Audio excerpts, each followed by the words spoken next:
Thank you for joining Wars of the Roses. As we continue with Part 2, The Origin of Freemasonry, the 1717 theory exploded by Chalmers Paton. Much stress is laid by those who maintain the very recent origin of Freemasonry on the merely recent use of the term Freemason. I'm not prepared to say when it began to be used, or how it came into use, although I will give abundant proof of its being in use long before 1717. The question, however, is one merely for the student of language and has nothing to do with that now under consideration. The old term is Mason and not Freemason, and the old term is still the only one acknowledged in the craft, the use of the other being merely popular. We speak of making a Mason, not of making a Freemason. Our lodges are called Masonic lodges, we never term them Freemasonic.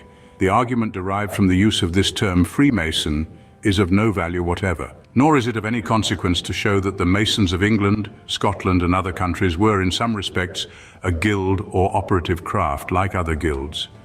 The real question is, were they merely so, or did they hold a high position above all other guilds or crafts, in virtue of which they received privileges and dignities which these did not, and this because of high and noble purposes and attainments peculiar to themselves? Masonry is a subject with which, in its higher departments, men cannot deal without a cultivation of mind which is not required in any of the other pursuits that guilds have been formed to protect or to promote. The men who built Westminster Abbey, or the Abbey of Melrose, must needs have possessed attainments beyond most of their contemporaries, or indeed the most distinguished men of more recent times. Their works command an admiration which increases the more that they are contemplated. No doubt many mere operative masons were employed, who knew little more than their work of hewing and building, but they were governed and directed by the men who planned these glorious buildings and superintended the execution of their design. They belonged to the same craft, it may be admitted, but it cannot be admitted that the operatives alone formed the craft. On the contrary, it may be deemed certain that the men who designed these buildings and superintended the erection of them were in all things the leaders and rulers of the craft or guild, if it is to be so called. It took its character from them, and not from the mere operative masons any more than from the laborers and hodmen.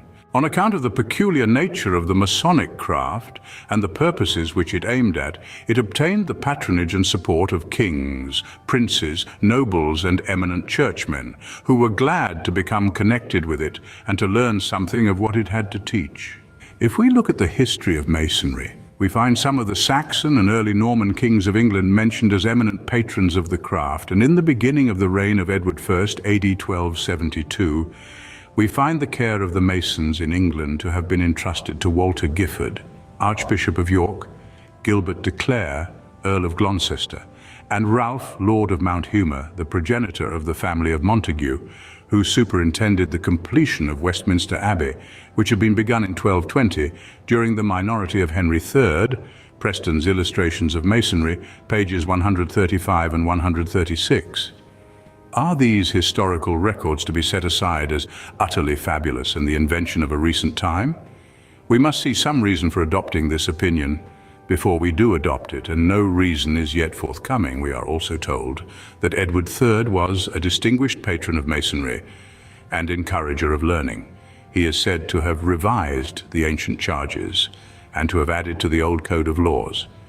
He appointed 5 deputies to inspect the proceedings of the fraternity, and many great buildings were erected during his reign. Is all this to be set down as fabulous because men adopt the theory of 1717? Or are we to imagine that the Masonry of Edward III's time was essentially different from that of the 18th century and the present? There would need be some positive proof to assure us of this, which proof is absolutely wanting. It is not necessary for our purpose to trace the history of Masonry in England, to take particular notice of the Act of Parliament for abolishing the Society of Masons, or at least for preventing their assemblies and congregations in the beginning of the reign of Henry VI or their subsequent prosperity, through the favour of the Duke of Gloucester, the protector of the kingdom in a later period of Henry VI's minority. It is enough to allude to these recorded facts of their history as showing that they were no mere common craft or guild, but held a high and peculiar position of their own. Sir Thomas Sackville was Grand Master of the Masons of England in the reign of Queen Elizabeth. The Grand Lodge then assembled in York. The Queen, being jealous of secret assemblies, sent an armed force to York to break up the annual Grand Lodge. But Sir Thomas Sackville prudently initiated some of the officers, who then made a favourable report to the Queen, so that she countermanded her orders, and the meetings of the fraternity were ever afterwards held in Pence. Such is the story told in our Masonic histories. Is it likely, we would ask,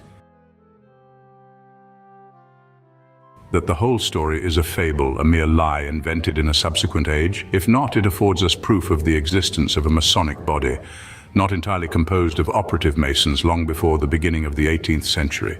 We go on, however, with the history of Freemasonry. Sir Thomas Sackville is said to have resigned the office of Grand Master in 1567 in favour of Francis Russell, Earl of Bedford, and Sir Thomas Gresham, an eminent merchant. The Earl of Bedford became Grand Master of the Masons in the northern parts of England, and Sir Thomas Gresham in the south. But the general assemblies were still held at York as before, and to these all appeals were made. There is some obscurity as to this part of the history, and the relations of the lodges and Grand Masters in different parts of the kingdom, which we cannot attempt to remove, nor is it necessary for our present purpose. Those who maintain the 1717 theory must hold it all to be a fable, but it behooves them to show when and by whom this fable was invented, or in some way to show that it is a fable. In the meantime, no evidence to the contrary having been adduced, we must hold it to be authentic history.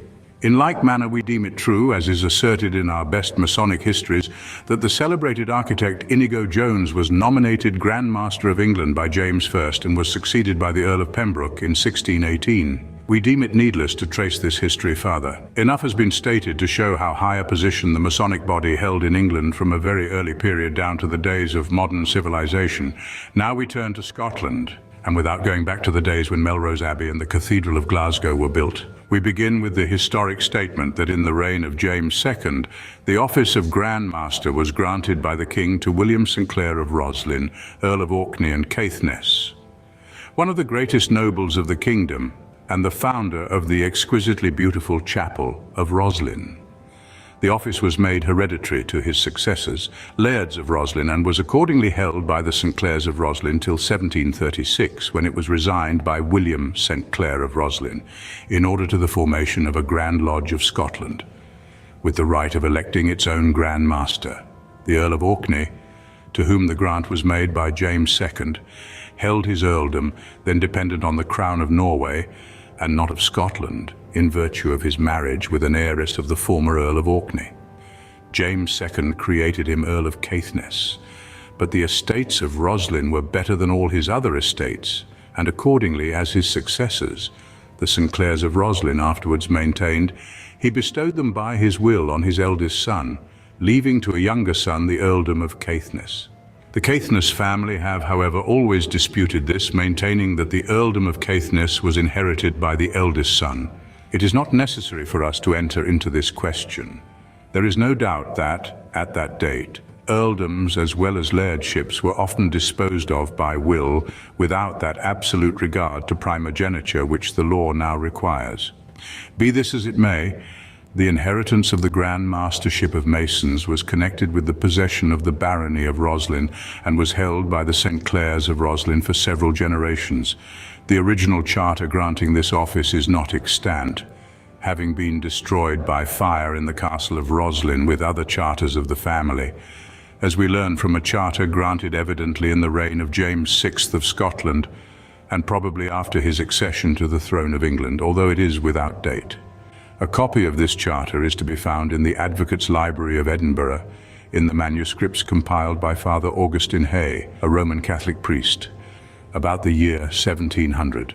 The date of this charter is made certain within a few years by a subsequent charter, of which a copy is also preserved in the same volume in the Advocates' Library, and which repeats all that it contains with considerable amplification. This charter bears the date 1630 in the reign of Charles I. In these charters, the Masons of Scotland declare that from age to age the Lairds of Roslin have been patrons and protectors of them and their privileges, and they refer to the fact that the ancient charters had been destroyed by fire, and express their desire that the St. Clairs of Roslin should procure from the king the same jurisdiction over them which their predecessors had so long possessed. It seems impossible to interpret this as relating to the mere patronage of a guild or craft, which could imply no honor or advantage, but only trouble. Still less is it possible to attach such a meaning to the words of the Charter, when it says that the lairds of Roslin would lay out of their just right if they were not acknowledged in their high dignity by the Masons of Scotland. We also find mention in the Charter of 1630 of the old good skill and judgment which the said William St. Clair, now of Roslin, has in our said craft and vocation. Such language would be merely ridiculous in reference to any other craft or guild that ever existed in Scotland and to any person in such position as the St. Clairs of Roslin held. As to that position, it may be enough to remark that although never elevated to the peerage, which in those days was a somewhat different thing from what it is now esteemed, they were frequently summoned to attend Parliament, and took their place accordingly among the representatives of the Scottish barons, although not elected by their fellow barons or lairds, but called to Parliament by the sovereign, according to an exercise of royal prerogative which fell into desuetude, and of which we have perhaps the last example in their case. It is to be remembered that in ancient times the distinction between the greater and lesser barons, the barones majores and barones minores, was not so great as it afterwards became. The former were not exactly peers, nor the latter commoners, in our present acceptation of these terms. And the St. Clairs of Roslieu, as among the most wealthy and powerful of the Harrons, held a position which probably they would not have exchanged for that of many a Scottish earl.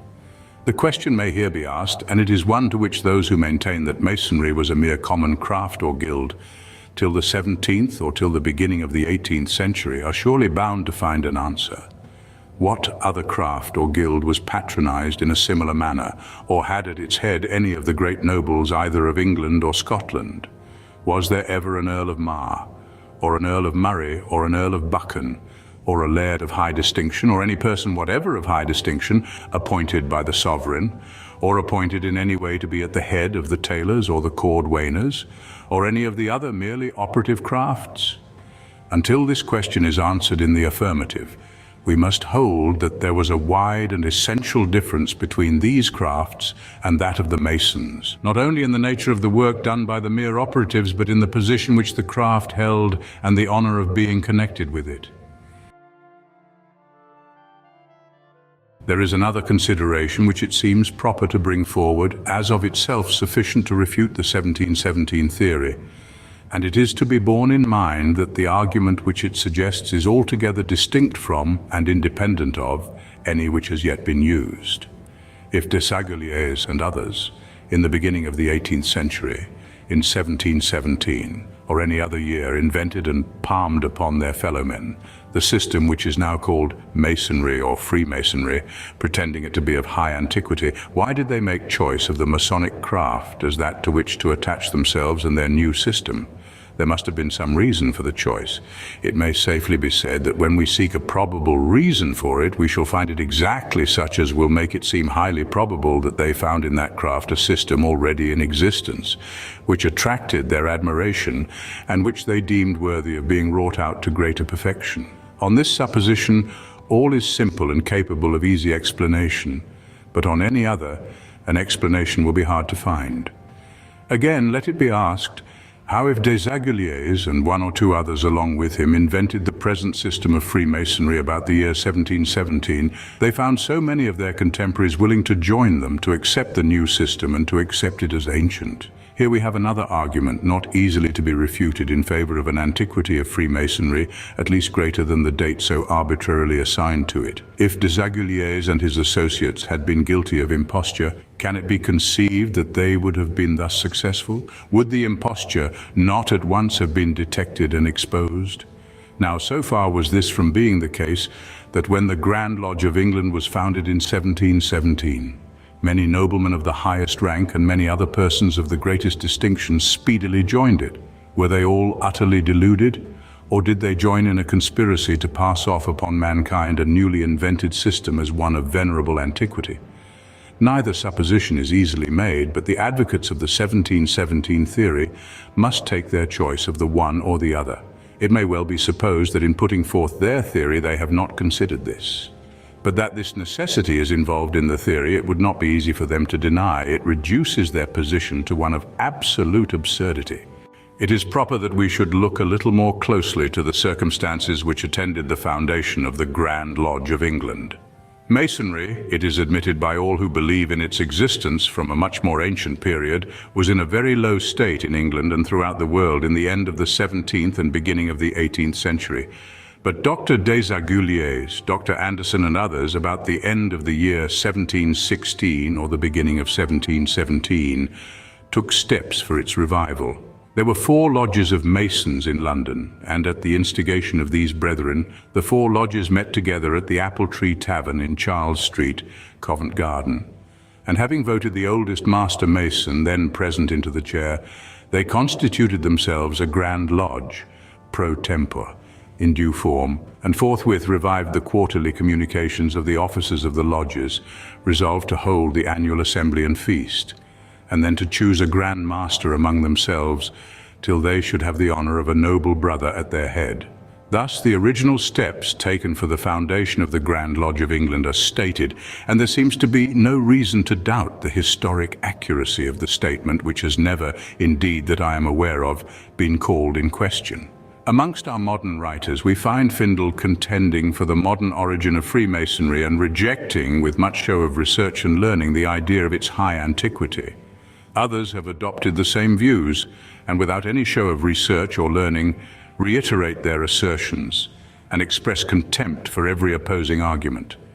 They have taken for granted that the whole thing has been settled by those who have studied it before them, and now their chosen work is to assure the world of this, concerning which, if mere repetition of statement were of any value, no one would have any excuse for doubt. But what are we to think of the facts before us? We take them in relation merely to the 1717 theory, and without reference at present to the question of the origination of Freemasonry in the 17th century by Ashmole and others. Do they not plainly imply the existence of a system prior to 1717 upon which Desaguliers, Anderson and their coadjutors founded?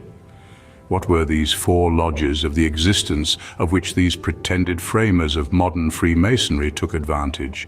What were the other lodges throughout England to which they addressed their letters, inviting them, so we are told they did, to send their representatives to the next meeting of the newly formed Grand Lodge? Can the members of these 4 lodges of London and the members of all the other lodges of England which they invited to concur with them have been deluded into the belief that they had existed from some long anterior time, and drawn at once, without a dissentient voice, into the acceptance of a system of absolute novelty, pretended to be ancient? No more improbable supposition was ever placed before the minds of men on St. John Baptist's day. The 24th of June, 1717, the brethren again met in London, and by a majority of votes elected Brother Anthony Sayer, Grand Master of Masons, and he, being forthwith invested with the badges of office and power by the oldest master and installed, was duly congratulated by the assembly, who paid him homage. Captain Joseph Elliot and Mr. Jacob Lamble were appointed Grand Wardens. But again we pause to ask how all this is to be reconciled with the notion of a mere new invention. Why then this recognition of the oldest Master Mason present as entitled to a high place? Whence this immediate investiture with the badges of office and this appointment of wardens? Is it not evident that there were already existing rules to be observed, the existence of which implies a higher antiquity of the system?